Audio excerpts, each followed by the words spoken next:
Hey everybody and welcome. Today I'm going to be taking a look at the US Supreme Court, giving an overview of the court, its history, how it became the court we recognize today, and answering the question, should the Democratic Party pack the Supreme Court if it wins the White House and the Senate in the coming elections? If that sounds interesting to you, if that's the kind of content you'd like to see more of, then please feel free to hit subscribe below. My name's Thomas Woolsey, and welcome to the Center. For a long time, the US Supreme Court was seen as the least politicized and the most independent of the three branches of the US federal government. While the relationship between the White House and Congress has heated and cooled over the years, public faith in the Supreme Court has generally remained high, even in the wake of contentious decisions such as Roe v. Wade and Bush v. Gore. However, since 2000, and particularly over the last 5 years, the court has become an increasingly polarizing issue, with many, particularly on the left of American politics, arguing that the court has become politicized, illegitimate, and in need of reform. Some have even argued in favor of packing the court in order to shift its ideological balance following a shift to the right of the ideological spectrum in recent times. How did we get to this point? What can we do about it? If the Democrats are in a position to do so, should they pack the court? The Supreme Court was established in Article 3 of the US Constitution, which lays out the framework for the US judiciary. Before the ratification of the current Constitution, the original 13 US states were signatories to the Articles of Confederation and Perpetual Union, which served as the first de facto Constitution of the United States until the ratification of the current Constitution. Under the Articles of Confederation, the resolution of legal disputes was an entirely state-level matter. So the idea of a federal Supreme Court that would serve as the ultimate arbiter of judicial disputes, particularly as they pertain to constitutional matters, was an entirely novel idea. Whereas the Supreme Court is seen today as probably the most glamorous and desirable job for any judge or legal expert in the United States, its origins were very humble. The first SCOTUS, under its first Chief Justice, John Jay, had 6 justices, unlike the 9 that we are accustomed to having today. And unlike today, the 6 justices had to balance their responsibilities as justices with their obligations serving as judges on the federal circuit. It was a grueling, arduous job, and in their first sessions, the justices had to share space with other federal entities. They didn't have a chamber, let alone a building of their own. From its inception until the end of the 19th century, the SCOTUS would hear less than 100 cases, and in many instances, such as Chisholm v. Georgia, 1793, the court's decision was simply ignored.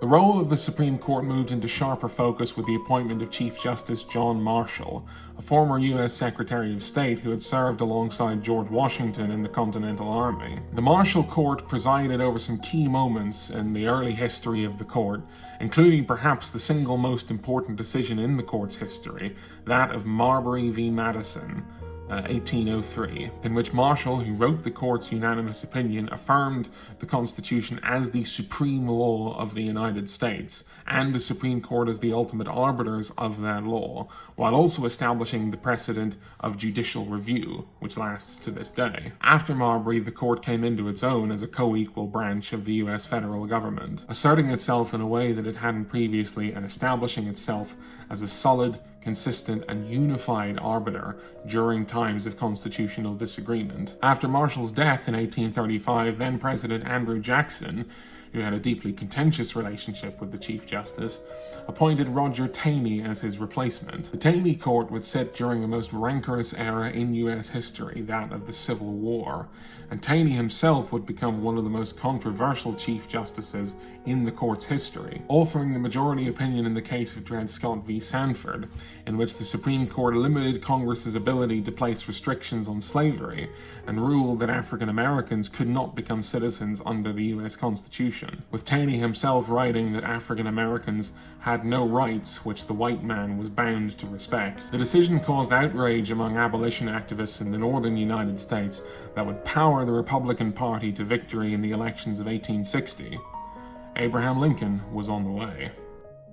Lincoln had an acrimonious relationship with the Chief Justice. In his inaugural address, he openly attacked the court's Dred Scott ruling and flagrantly defied the court early in his presidency. Lincoln would make 5 appointments to the SCOTUS during his presidency, including Taney's replacement, Salmon P. Chase, following Taney's death in 1864. Although the court never heard a case pertaining to Lincoln's Emancipation Proclamation, by the time of his assassination in 1865, Lincoln had transformed a pro-slavery court into a pro-abolition one, heading into the era of Reconstruction. The remainder of the 19th century saw the court grappling with the passage of the 13th, 14th, and 15th Amendments to the U.S. Constitution, the reduction of the court's size from 9 justices down to 7, then back up to 9 again, the impeachment of U.S. President Andrew Johnson, over which Chase presided, and new acts of Congress, including the Judiciary Act of 1869, which, among other things, finally abrogated the circuit responsibilities of the sitting Supreme Court justices.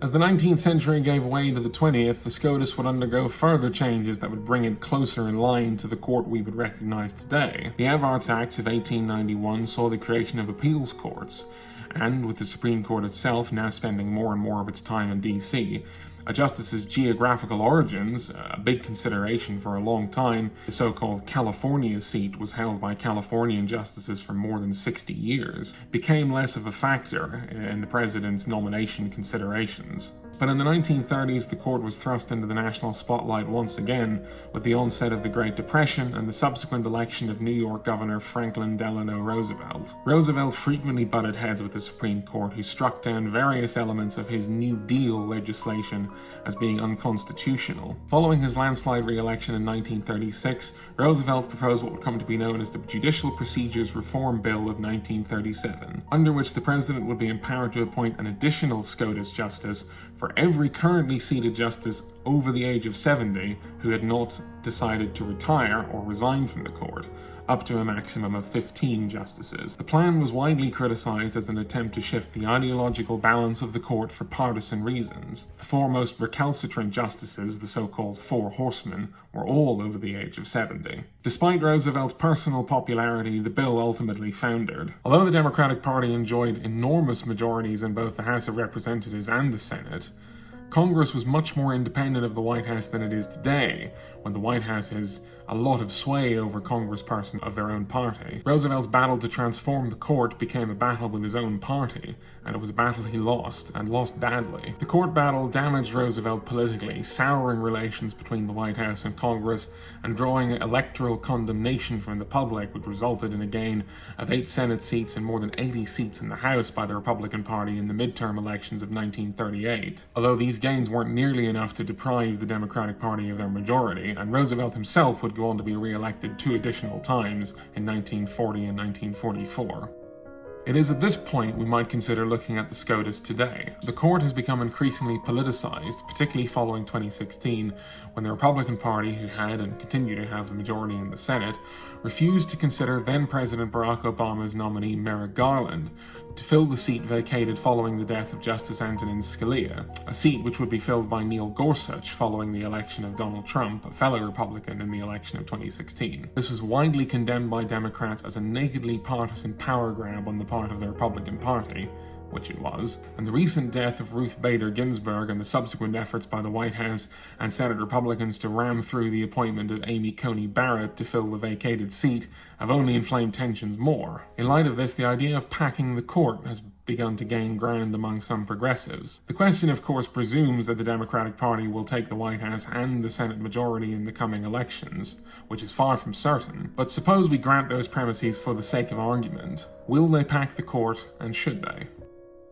A President Biden would have some advantages that FDR didn't. Congress is much less independent of the White House now than it was in the 1930s. If Biden put his weight behind the effort, Senate Democrats might be reluctant to openly challenge the man who had just delivered them from a second term of a President Trump. They would also come under pressure from an already highly energized progressive base. However, I'm arguing that, despite such pressure and despite the justifiable outrage at the behavior of Senate Republicans, that the Democratic Party should not try to pack the court. The SCOTUS has been capped at 9 justices for well over a century, and changing the number of justices would represent a major constitutional change. Yes, the Constitution, the document, does not specify how many justices are to sit on the Supreme Court, and yes, its makeup did change in its early days, but given how long there have been 9 justices on the court, and given the deeply polarized and politicized nature that this change would be happening under, I can't support the idea. Maybe it's because I live in the UK, where we, unfortunately, don't have a written constitution.